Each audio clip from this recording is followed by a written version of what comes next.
Man, we're really gonna talk about NFTs, huh? Hello and welcome to another rant style video. I know I haven't done a lot of these in the past, but we're about to change that. A lot of my friends want me to make these kind of videos, and honestly, why not? The world's a dumb place, and I like to make fun of it, so let's begin, shall we?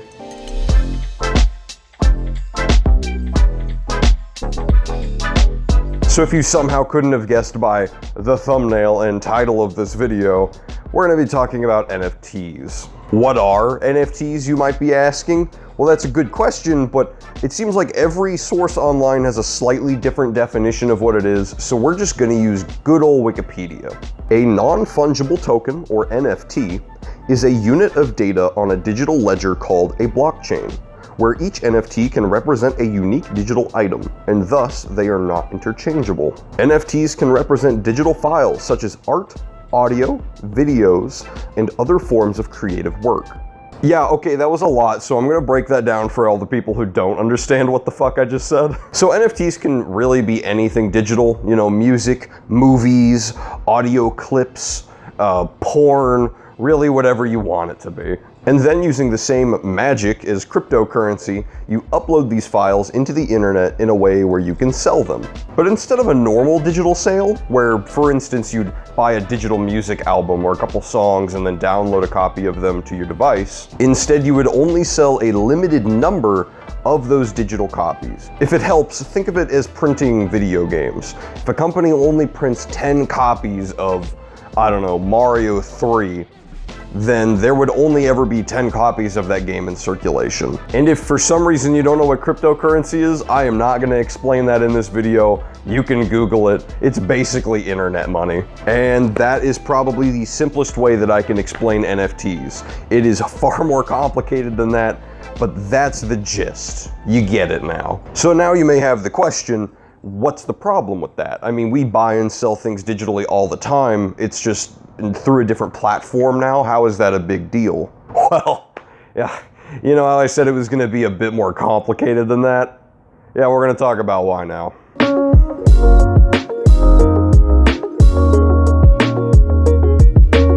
So let's start things off with a new segment that I think will probably come back in future videos. Today's lesson with Zach. All digital things can be perfectly copied because that is the nature of digital things. There is no argument to this claim. Movies, music, pictures, games, programs, code, doesn't matter. If it is digital, you can perfectly copy it because that's digital. That's just one of the benefits of it. Now, obviously, sometimes there's restrictions put in place to prevent us from copying things, either by law or DRM. But the reality of it is, for most things like NFTs, you know, movies, music, pictures, people can just copy it like they used to. Just because the blockchain says that only one person owns this copy of Captain America as Elon Musk, well, that's great. But you see, I right-clicked and downloaded it to put it in this video, and I didn't spend a dime. Even though there is supposedly only one true copy of this picture, and I don't own that one true copy, I do own this copy of the picture, and it is identical to the one that got sold. Now look, I'm not gonna sit here and advocate piracy, because that's kind of illegal where I live, but it's the year 2021, and most people don't really give a shit about ownership when it comes to digital things. Almost every single person I know, from all walks of life, has pirated music, movies, pictures, games, programs, all for varying reasons, of course. But in a world where people can just click one or two buttons, download it, and then have it be just as good as the copy that you would pay for, what's the incentive to pay for it?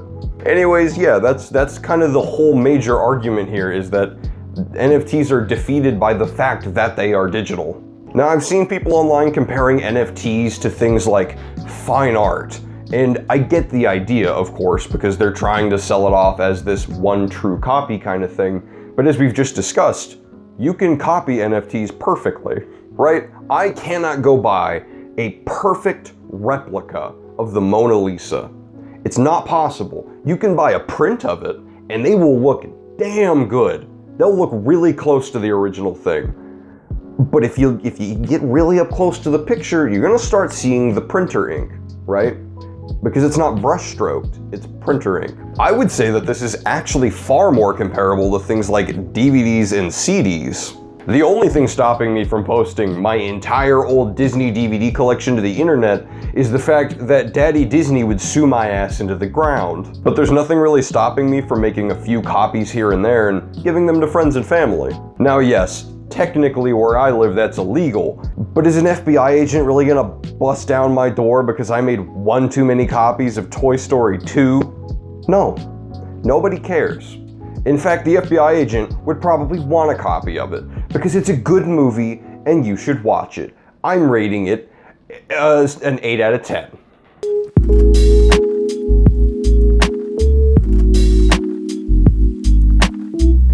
Now look, the thing is, I get it. If it's not obvious by this point, I play a lot of trading card games. Pokemon, Magic, Yu-Gi-Oh! I play Keyforge, that's a fun game. And much like NFTs, trading cards operate in an open market. Now you see, you can't just buy this GIF of a cat for $10 online. No.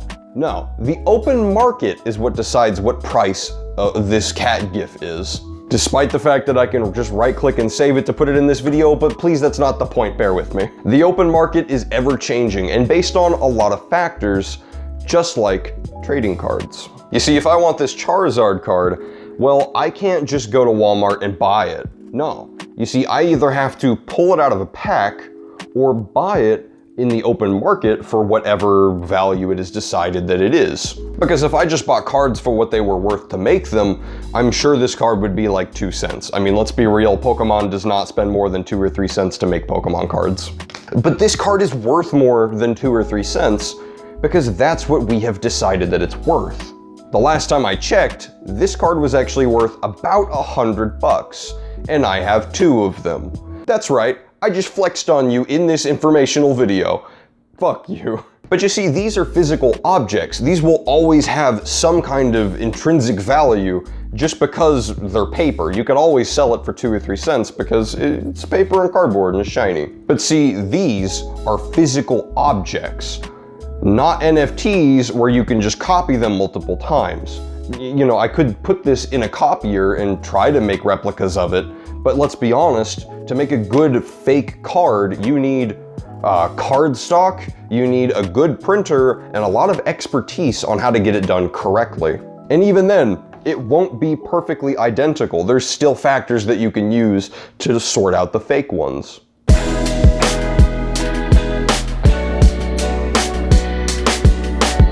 Now look, despite everything that I've said, I don't hate NFTs. I know a lot of online creators recently have been using them as an interesting way to spice up their content, and I don't hate the fact that they do that. You know, I'm in support of supporting an artist of any medium, really.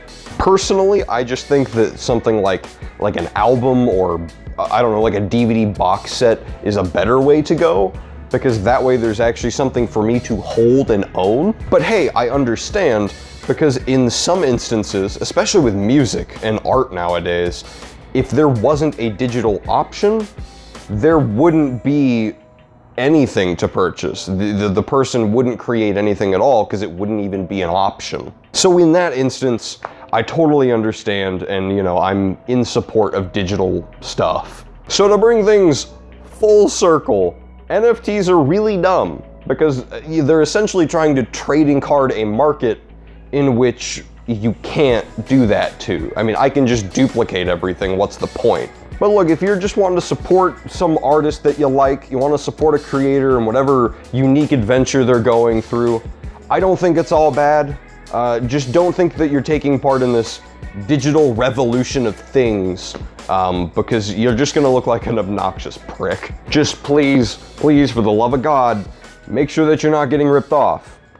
And hey, it's digital, make a backup of it. You might as well.